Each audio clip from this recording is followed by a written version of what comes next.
తర్వాత మేమిద్దరం గుడిలో పెళ్లి చేసుకొని భార్యాభర్తలం అయ్యాం.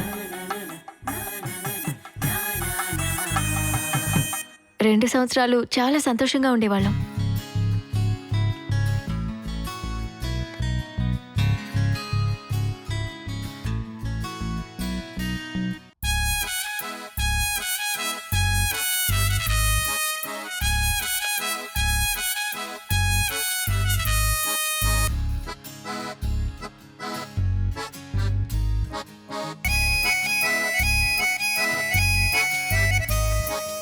హఠాత్తుగా ఒకరోజు ఒక చిన్న ప్రాబ్లం వల్ల హాస్పిటల్కి వెళ్ళాం.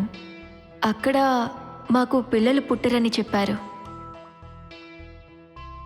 ఒక అమ్మాయిని మేము అడాప్ట్ చేసుకుందామని అనుకున్నాం. So cute. తను చాలా అందంగా ఉంది కదా. అడాప్ట్ చేసుకునేది ఆంటీ అని పిలిపించుకోవటానికి కాదు, అమ్మ అని పిలిపించుకోవటానికి.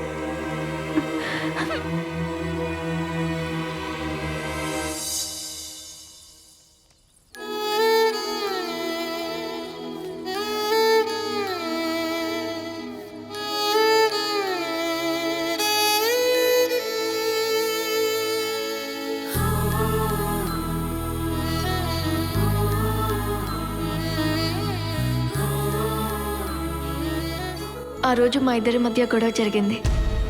విజయ్కి కోపం వచ్చి బయటికి వెళ్ళిపోయాడు. కొంచెం సేపు తర్వాత నేను కన్విన్స్ అయ్యి తన్ని కూల్ చేద్దామని ఫోన్ చేశాను. కానీ ఫోన్ని ఇంట్లోనే వదిలిపెట్టి వెళ్ళాడు సార్. తన ఫ్రెండ్ ఇంట్లోనే ఉంటాడనుకున్నాను. పొద్దున్నే ఇంటికి వస్తాడనుకున్నాను, కానీ న్యూస్లోనే వచ్చాడు. సార్, నేను ఒక్కసారి విజయ్తో మాట్లాడొచ్చా? వెళ్ళి మాట్లాడు.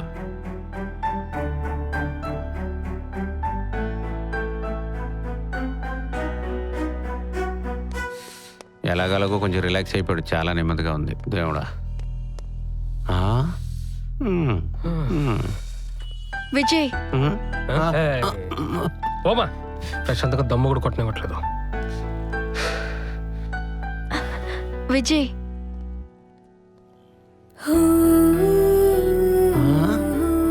విజయ్ ఇటు చూడు. ఇది చూసిన తర్వాత కూడా నీకేం గుర్తు రావట్లేదా? నేను అప్పుడే నీకు చెప్పాను కదా, అది ఎవరో నాకు తెలియదని. ఊరికే ఏదో ఫోటోషాప్ లో రెడీ చేసుకుని వచ్చింది సార్. మీరే చూడండి సార్. ఎందుకమ్మా అలా చేస్తున్నావ్? Vijay, it's my fault. I agree. నీకు ఇష్టమైన అమ్మాయిని మనం అడాప్ట్ చేసుకుందాం. Please Vijay, come on, let's go home. ఏంటమ్మా నువ్వు? అక్క, నేనే ఒక సమస్యలో ఉన్నాను. నా నీడ నాకు దొరకట్లేదు. నేను దిగులుగా ఉన్నాను సార్. ఎవరు సార్ ఇవిడ? ఎవరైనా సైకిట్స్కొని చూపించండి సార్, బాగుంటుంది. నేనా? ఊరికే తలకాయ తింటుంది. విజయ్, అమ్మా నీకు దండం అమ్మా, పోమ్మా. ఊరికే పొద్దునొచ్చి అసలు నేను ఒక బాధలో ఉన్నాను. అయ్యో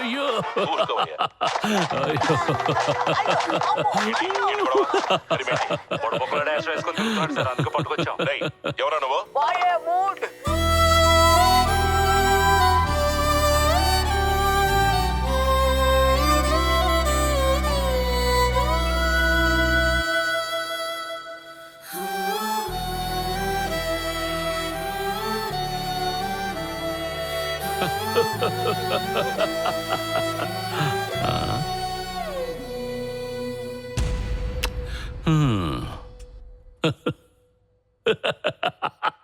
నేను కాదు డాక్టర్, మెంట్లు తనే. డోంట్ వరీ, ఇది కూడా మెంటల్ హాస్పిటల్ ఏమి కాదు. మీరు ఏ పక్క చూసినా నా నీడ మీకు కనిపించదు. ఊరికే క్యాజువల్ గా కాసేపు మాట్లాడుకుందాం సీఎం. జస్ట్ నో ఫేస్బుక్ లో చూశాను, ట్విట్టర్ లో కూడా చాలా ట్రెండింగ్ గా ఉన్నారే. Thank you doctor, thank you. It's okay. మీరు ఎన్నిసార్లు చూసినా నా నీడ మీకు కనిపించదు. అదేమంత పెద్ద విషయం కాదు. మీకు ఏ హీరో అంటే ఇష్టం? మన ఛాలెంజింగ్ స్టార్ దర్శనే డాక్టర్. ఓ దర్శన్. ఎందుకు? ఎందుకంటే ఆయన ఏ కథాపాత్రం చేసినా చాలా ఛాలెంజింగ్ గా ఉంటుంది కదా. అలాంటి ఛాలెంజెస్ అంటే నాకు చాలా ఇష్టం డాక్టర్. నీలో కూడా ఛాలెంజ్ కనపడుతుంది. Thank you sir.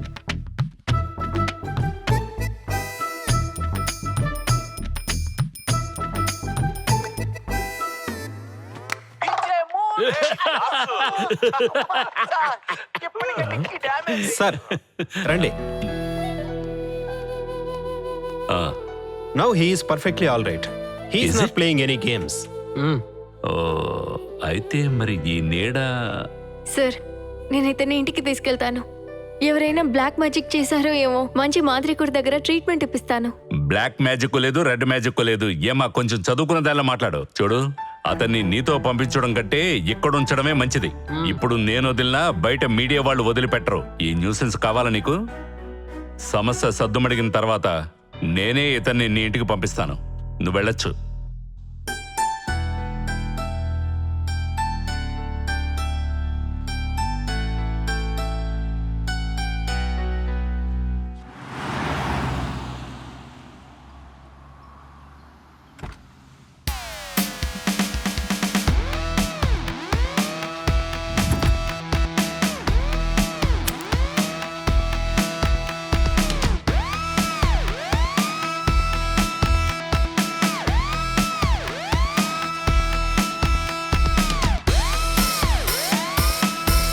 ఎందుకోసం నన్ను ఇబ్బంది పెడుతున్నారు? నన్ను వదిలేయండి ప్లీజ్, ప్లీజ్ నన్ను బయటకు వదలండి ప్లీజ్. నా బిడ్డ తనిగా ఉంది, నన్ను వదిలేయండి ప్లీజ్. రేయ్ గిరి, మీకేం కావాలో చెప్పండి, నా దగ్గర నుంచి చెప్పండి గిరి, ప్లీజ్. తలుపు గిరి. తీయండి ప్లీజ్. సార్. చెప్పేది వినండి ప్లీజ్, వదిలేయండి.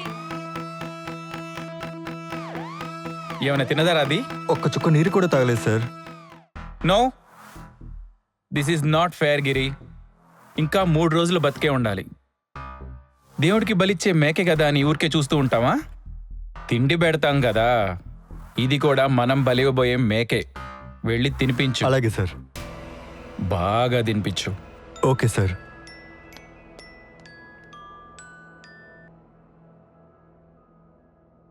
నీడ కనిపించట్లేదా? నీడెక్కడైనా కనిపించకుండా పోద్దా? No, this is not fair. Complaint ఇస్తే కనిపెట్టడానికి ఇది చైనా పర్సా? వీడేదో ప్లాన్ చేస్తున్నట్టున్నాడు. No, this is not fair. ఏదైనా కానీ మనం కూర్చొని మాట్లాడుకుందాం. పోలీసులు అయితే వద్దు.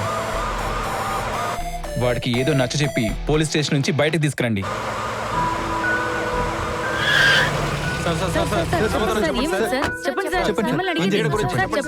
ఈ నీడలను నాకు ఇవ్వండి, అతనికి ఇచ్చి పంపిస్తాను. ఎందుకు సార్ కోపడుతున్నారు? ఏదైనా క్లూ దొరికిందా? ఎందుకు? కాంట్రవర్సీ చేయడానికా? సార్ మీ క్లూ కావాలి, మా కాంట్రవర్సీ కావాలి. మాకేమైపోయినా పర్వాలేదు కానీ మీ ఛానల్ టీఆర్పీ మాత్రం పెరిగిపోవాలి. సార్, అదేంటంటే ఇంతవరకు మాకు ఎటువంటి క్లూ దొరకలేదు. దొరికిన తర్వాత మీ అందరినీ పిలిచి ఓ ప్రెస్ మీట్ పెడతాను. ఓకే? వాళ్ళని అక్కడే ఆపండి, లోపలికి రానివ్వకండి. ఆహా, ఏం నిద్ర గౌడా? సార్ అయ్యో పాపం, ఏసీయో కూలరో అరేంజ్ చేయొచ్చు కదా. సార్ అది బాగా నిద్రపోతే దేవుడు కల్లో వస్తారు కదా సార్, అందుకే విసురుతున్నాను సార్. ఏమయ్యా గౌడా, నువ్వు కూడా ఇది నమ్ముతున్నావటయ్యా? సార్ నీడ లేదంటే నమ్మేం కదా సార్, ఇది కూడా అలాంటిదే సార్. అయ్యో, ఇది మూఢనమ్మకం గౌడా. సార్ కొన్ని మూఢనమ్మకాలను కూడా నమ్మి తీరాలి సార్. ఆహాహా, గౌడా గౌడా. కాదా సార్? ఏయ్, లేపవయ్యా వాణ్ణి. సరే సార్. బాబు లేనాయనా? ఏయ్, లేవరా. Useless fellow. దేవుడు ఏదో నా కరోనాకు వచ్చి ముఖ్యంగా చెప్పినప్పుడు మీరు నన్ను లేపేశారు సార్. ఏయ్, లేచి నుంచోరా. Sir good morning sir. దేవుడు కల్లోకొచ్చాడా? అవును సార్. ఈ రోజు ప్యాంటు షర్టు వేసుకొని వచ్చాడా? లేదు సార్, తంబూరా పెట్టుకుని వచ్చారు. నారాయణ. ఓ నారదుడా, ఆ, అప్పుడైతే ఆయన దగ్గర చాలా ఇన్ఫర్మేషన్లు ఉంటాయి. అవును, ఏదైనా ఇన్ఫర్మేషన్ ఇచ్చాడా? అరే ఏంటి సార్, వాళ్ళ మీడియా వాళ్ళ చెప్పిన విషయం వస్తామని చెప్పడానికి ఇవాళ కొత్త విషయం నాకు చెప్పారు సార్. కొత్త విషయాలు చెప్పాడా? అవును సార్. అవేంటో ఓ 2-3 వదులు. సార్, ఎవరికి నడుము నొప్పి వచ్చినా వాళ్ళు హాస్పిటల్కి కదా వెళ్తారు. కానీ వద్దు, కార్పొరేషన్ లో కంప్లైంట్ ఇవ్వని అన్నారు సార్. ఏంటి? కార్పొరేషనా? సార్ అవును సార్. ప్రతి ఒక్కరు వాళ్ళ ఇంటికి ముందు రోడమ్స్ ని వేసుకుంటున్నారు కదా.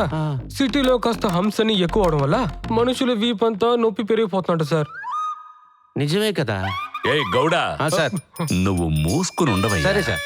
ఏయ్, నీ కంటికి మేము బకరాగాళ్ళ కనపడుతున్నావా? సార్ మీరు అలా తిడుతున్నా నేను చెప్పండి సార్. పోను సార్. అలాగంతా చెప్పకూడదు నాన్న.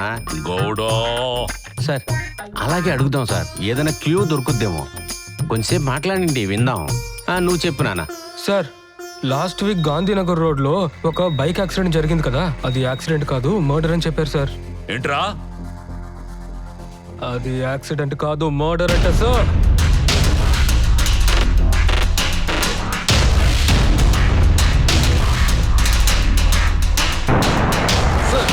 ఏయ్, ఆగు. మళ్ళీ మళ్ళీ అదే చెప్తున్నావా? లేదు ఆ? సార్. పోనీలే పాపం కదా అని వదిలేస్తే నన్ను మూర్ఖుణ్ణి చేద్దాం అనుకుంటున్నావా? ఆ? లేదు సార్. లేదు సార్. నిన్ను చంపేస్తాను, జాగ్రత్త. ఏయ్, తీసుకుపోవయ్యా. రారా